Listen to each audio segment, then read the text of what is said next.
जुर्म चाहे केहू केतनो छुपा ले, लेकिन एक न दोस्तों खेसारी लाल यादव जी बहुत बड़ा फिल्म लेके आ रहे हैं जिस फिल्म का टाइटल है सन ऑफ बिहार। दोस्तों ये फिल्म ऐसा लग रहा है जैसे संघर्ष 2 और फरिश्ता का रिकॉर्ड तोड़ देगा। जिस तरीके से खेसारी लाल यादव जी ने संघर्ष 2 और फरिश्ता लेके आए थे उसी तरीके से लगता है सन ऑफ बिहार में वही काम होने वाला है। दोस्तों सन ऑफ बिहार में खेसारी लाल यादव जी ने एक वकील का किरदार निभाया है।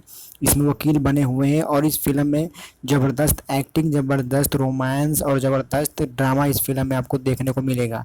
दोस्तों अगर आप इस फिल्म का अगर फुल ट्रेलर देखना चाहते हैं तो कैप्टन यूट्यूब चैनल पे जाकर इसका ट्रेलर देख सकते हैं। अगर आप खेसारी जी के फ़ैन हैं तो इस वीडियो को लाइक करें और चैनल को सब्सक्राइब करें ताकि हम एक से बढ़ के एक वीडियो आपके लिए लेके आते रहें। बस अपना प्यार और आशीर्वाद इसी तरीके से बना के रखिए जिससे कि हम आपके लिए कुछ कर सकें। धन्यवाद, थैंक यू।